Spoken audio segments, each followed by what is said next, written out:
Welcome to Summer Foundation's Housing Possibilities webinar. I'm Robin Zakharov. This webinar is about housing options in the NDIS. We were going to present this information in a series of workshops in Queensland, but of course that's had to be postponed for now. So we'll present the information through this webinar that you might have heard at those workshops. If you're watching this webinar through a video conference, you can ask questions as you go and we'll answer them at the end and during the session. If you're watching this separately, please send us your questions via email and there's contact details at the end of this presentation. I'm going to be presenting this webinar today with my colleague Kath Buccolo, who's Summer Foundation's clinical practice lead and knows a lot about SDA.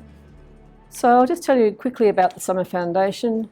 We're a national organisation with a mission to end the need for young people to live in residential aged care because there's nowhere else for them. Housing is a fundamental part of solving that problem, which is why we were keen to deliver this information to you. The information we're presenting today and the new resources are part of an NDIS housing options project that we're delivering. We're aiming to build the capacity of housing SDA providers and also of NDIS participants to understand the housing options under the NDIS, including specialist disability accommodation. Through this project, we also want to better understand the housing needs of NDIS participants. The project is operating in Western Australia and Queensland, and it's funded by the Department of Social Services in the Australian Government. We're introducing in this webinar two new resources we've developed under this project. The first resource is the Housing Possibilities booklet. You'll see that one with the circles. It contains lots of information about housing options, including those funded under the NDIS, and it leads you through a process to explore your housing needs. The second booklet focuses on specialist disability accommodation. It has lots of details brought together about how SDA works and is been mainly written for housing and SDA providers and other NDIS providers. At this point, I'm going to hand over to my colleague, Kath. Thanks, Robin. Home is important for everyone, no matter who you are. And here we're using the term home to mean any type of housing you may live in. Home is somewhere to be comfortable, somewhere to be safe and to keep your things, somewhere to express yourself, a secure base for things you do in your life, somewhere for friends and family to be welcome, and somewhere that fits with how you live. Everyone should be able to live in a home like this. But for people with disability, their home has not necessarily been like this because suitable housing has been very hard to find, especially if you need support with everyday aspects of your life. Getting the support you need has often only been possible if you live in a certain way with people with disability, such as a group home. Your home may not be very suitable for you and you can't get around easily. Your home may not be close to public transport. And perhaps you've been living with your parents for a long time because they provide you with support and security. The NDIS means we have the opportunity to create a new future for people with disability in relation to housing. People can get the supports that they need and start to do more things in their lives. There are 4 important things to remember when you're looking at housing. The first one is rights. You have the right and the responsibility regarding your home as anyone else. Choice. You can choose where and how and who you live with. Inclusion. Your home helps you participate socially and economically in community life. And finally, control. You can keep your house and your supports separate. And we're not talking about just being nice or sympathy. The Convention on the Rights for Persons with Disabilities, to which we are a signatory, in Article 19 says, persons with disabilities have the right to choose their place of residence and where and with whom they live on an equal basis with others and are not obliged to live in a particular living arrangement. And the NDIS Act says, people with disability have the same right as other members of Australian society to be able to determine their own best interests, including the right to exercise choice and control and to engage as equal partners in decisions that will affect their lives to the full extent of their capacity. But housing for people with disability still often looks like it did before the NDIS. Many people still live in housing they don't want to live in, and they hear us talk about placing them into accommodation and matching them with another person they've never even met. I don't know about you, but I didn't get placed into my apartment, and the only people I've ever lived with are family, friends, or someone I've interviewed for at least an hour. And when it comes to accommodation, all I want to talk about is what's the closest hotel to Noosa. Today we're going to explore the possibilities of different housing choices for people with disability in Queensland who have the NDIS support. The NDIS will fund a range of supports that are reasonable and necessary for people with disability to live an ordinary life, or you might say, do what's really important to them, or achieve their goals. For most people, an ordinary life means leaving their parents' family home as a young adult and either living on their own or in a shared house or with friends or with a partner. But without access to appropriate housing and support, many people with disability continue to live with their parents for a long time or live in a group home or residential aged care. The NDIS Act also outlines that housing and support should be separated. This gives NDIS participants more choice and control over where they live and the services they use. And just so it's clear, in this new world, the NDIS does not own or operate any housing. A range of supports that the NDIS funds include support that builds the person's capacity to live independently in the community. So this might be an occupational therapist or a physio or a speech pathologist. Supports for personal care, such as showering and dressing. Supports to improve living skills or money and household management.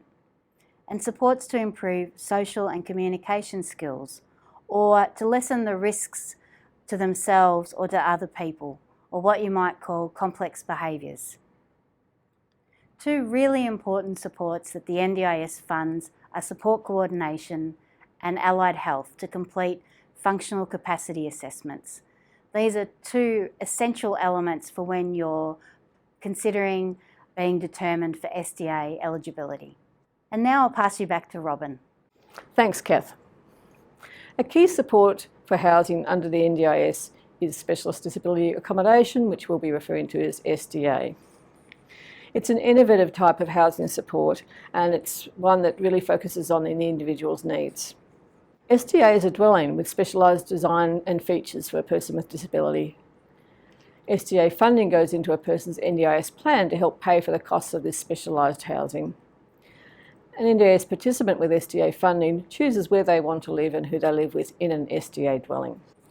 We're going to talk a lot more about SDA a bit later in this presentation, but first I want to tell you about other information we have in the Housing Possibilities booklet. The booklet goes through different types of housing and different ways of accessing that housing. So on this next slide you'll see a range of different forms of housing, and we have descriptions about each one. We also talk about different types of renting because there are a few different types, and also we touch on home ownership. So we cover public housing, community housing, affordable housing, private rental, and of course home ownership. Public and community housing, most people will be familiar with. In summary, it's rental housing that's affordable for people and households on low to moderate incomes. In Queensland, there's a single application process through the Department of Housing and Public Works. Community housing providers also provide housing through that same process. The community housing providers may also have some other housing options, so it's worth getting in touch with them. And there's details in the Housing Possibilities booklet about how you do that. Community housing providers and others also may have affordable housing options, including the National Rental Affordability Scheme, which is worth looking into if you're looking at affordable rental housing. We also have some information in the Housing Possibilities booklet about the private rental market. Of course, this is the biggest housing market in Queensland, but for many people with disability, private rentals are not affordable or very accessible, but you can apply for anything that is. There may be suitable options in the private rental market if accessibility isn't the main issue for you. And there are ways of finding private housing sites such as realestate.com, domain.com, etc. We also have a bit of information about home ownership. Of course, it's the Australian dream, but unaffordable for most people on low incomes. Home ownership involves raising a deposit through savings and having enough income to repay the loan and the ongoing costs such as maintenance. If you buy an apartment buildings also have share costs that you have to meet. Some people with disability might get help from family members, or they might have already bought a home before they acquired their disability. And it's possible under specialist disability accommodation to become a self-provider, become a homeowner using SDA funding. Our Housing Possibilities booklet features lots of links and tips about how to find information about housing, around these different options and where to get help. So there's information about housing service centres with the Department of Housing and Public Works or other general rental information from the government. There's information about getting independent tenancy advice from Tenants Queensland and how to find a disability advocate. So you'll see plenty of other information as you look through that booklet. So returning to specialist disability accommodation now, SDA, we'll just give you a bit more of an overview and then go into some of the aspects of it. And on this next slide, you'll see some examples of some fantastic new SDA developments that are happening in Queensland. So as an overview, SDA is an important but a small part of the NDIS. Around 6% of all NDIS participants are expected to get SDA funding. That's the people with the most complex housing and support needs. The NDIS is encouraging new SDA housing to be built by the way it makes payments. Many types of organisations can be involved in providing SDA, government, non-government, private sector. And as mentioned before, you can be a self-provider of SDA. You can purchase a home and use SDA payments to pay for it. It's quite complicated to do, but a few people are managing to do it. So here's some information now about how SDA funding works. It mainly comes from the About SDA booklet I showed you earlier, and it brings together lots of information from across various websites of the NDIA and documents and brings it all together into one place. So in summary, SDA is long-term housing assistance for eligible NDIS participants. SDA payments cover the cost of the dwelling and the supports are funded separately. SDA policy aims to encourage the right type of housing to be built. It recognises that SDA housing may come in many different shapes and forms. SDA dwellings must be enrolled, registered with the NDIS and meet certain requirements. Tenants still pay rent for their SDA dwelling alongside the SDA payments that goes to the provider, but it's an affordable rent, similar to public housing. I'm now going to move on to the three key elements of how SDA works. The first one is eligibility of NDIS participants for SDA funding. It's really important to understand this. The second element are the requirements of SDA dwellings to be enrolled. And the third element is the requirements of SDA providers. At this point, I'll hand back to Kath. So who is eligible for SDA? SDA is housing that has been specially designed or modified to suit the needs of people who have an extreme functional impairment or very high support needs. And it's easiest to think about these two as two separate pathways.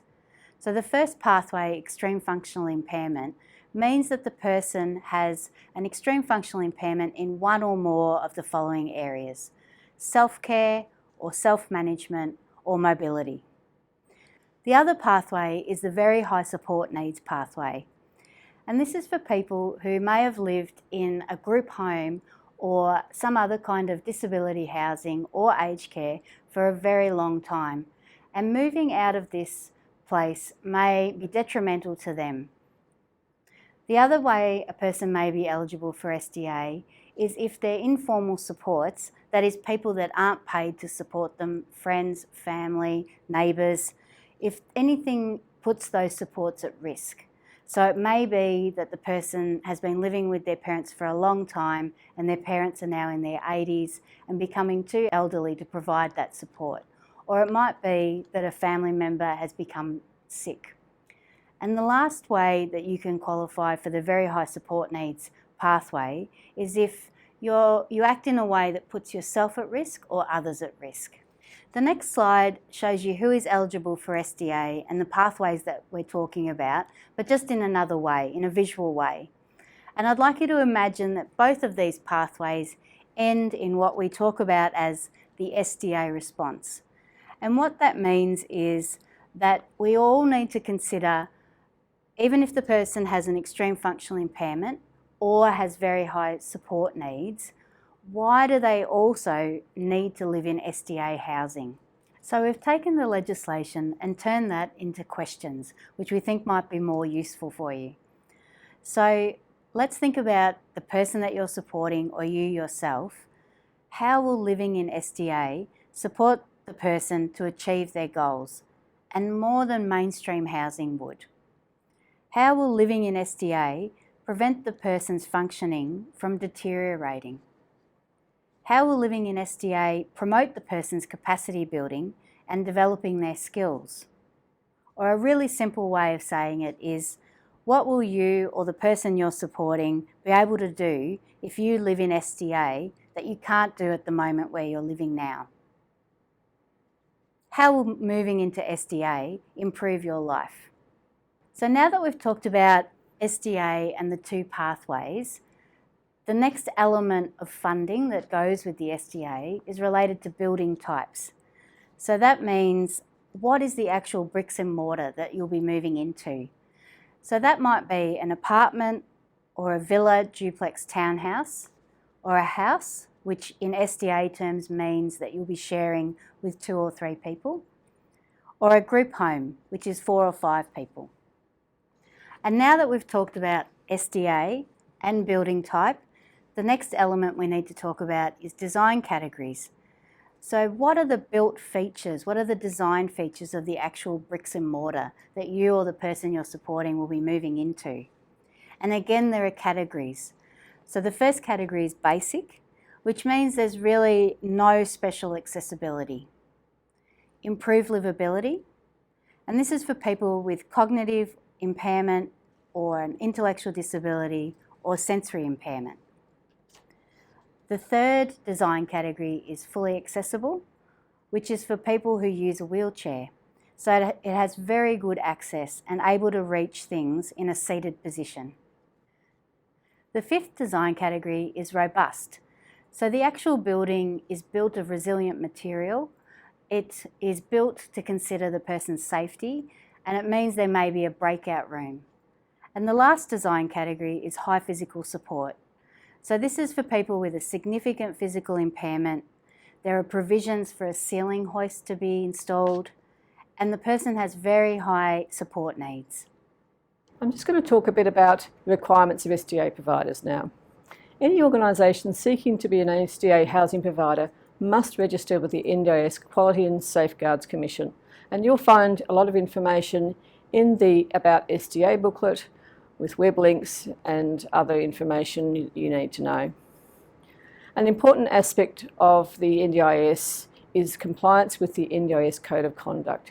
If you provide services, including SDA housing or any other services, even if you're not registered as a provider, you have to meet the requirements of the NDIS Code of Conduct. And you can see on this slide the key areas that the Code of Conduct covers: respecting the rights of the person, delivering your services competently, preventing violence, neglect, abuse and exploitation, respecting privacy, taking action on quality and safety, and preventing sexual misconduct. Another key requirement of SDA providers is compliance with the SDA practice standards, which are set by the NDIS Quality and Safeguards Commission.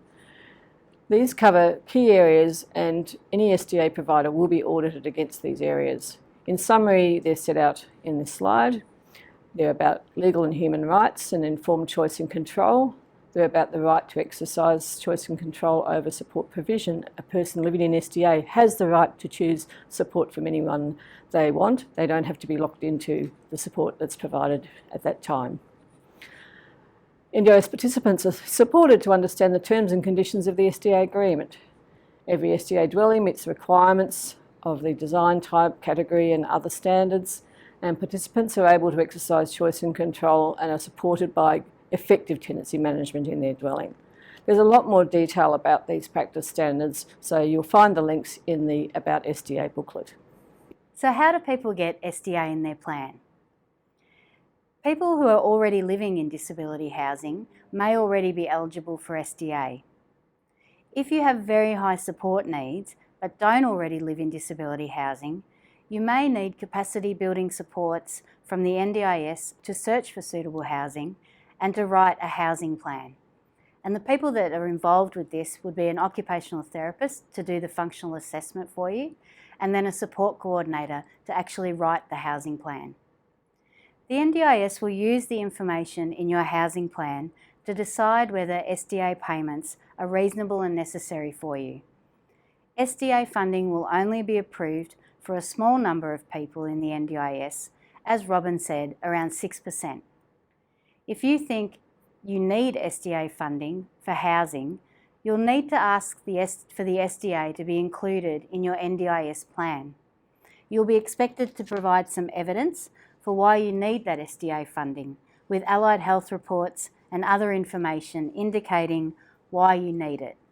And as we talked about earlier, that's addressing that criteria of extreme functional impairment and very high support needs. If you do have SDA funding approved at the level that meets your needs, this will improve your housing options, as there are many new SDA providers now looking for tenants. Some providers are working closely with people with disability to co-design their new housing, which will be funded with the help of SDA payments. Once you have SDA funding, or while you're waiting for the determination to be made by the NDIA, you'll need to start looking for housing. SDA and other disability housing providers need to find their own tenants. New ways of finding housing suitable for people with disability are now available. There are websites that advertise housing for people with disability. One of these is the Housing Hub, and we like to think of it as a realestate.com for disability housing. You can also approach SDA providers and housing providers directly about their vacancies, or you can work with your support coordinator, who will also know about disability housing that's available. Now we're going to talk about support models. The traditional support model of many people living together in a group home, sharing the one provider, is moving to uphold the rights of people with disability to choose who they want to live with and how they want to live. This includes choosing their providers. One example of this is the 10+1 SDA apartment model that Summer Housing has been building around Australia. This means there are 10 apartments peppered throughout a residential apartment building. And the +1 is the 11th apartment, where the shared on-site staff work from. There is choice for the planned one-to-one support, so you're imagining that each tenant in their apartment peppered throughout the building can choose a support provider to come into their home. Then they have access to the immediately available on-site support provider for any emergencies, unplanned events, or to provide a second person for a transfer. One more innovative model might be a drop-in support, or another example might be a shared living where a lead tenant who doesn't have a disability provides some informal support to the person. All of the housing search should keep the person's housing needs and preferences at the forefront of all planning and decision making. This involves identifying a person's housing goal and the process of identifying where you want to live, how you want to live, and who you want to live with. And the booklets that Robin has spoken about really support people with disability to think about this. That's all from me today, and I'll pass back to Robin. Thanks, Kath. Finally, I'm going to talk a bit about SDA demand and supply, and you'll find this information again in the About SDA booklet for providers. This next slide lists out all the NDIS regions in Queensland and indicates how many people in each of those regions have SDA funding in their plan now. This data comes from the end of December. And you can see that in total there are 1,452 people in Queensland with SDA funding, which is probably well short of how many should have SDA funding in the future. So we'll see those numbers grow over time.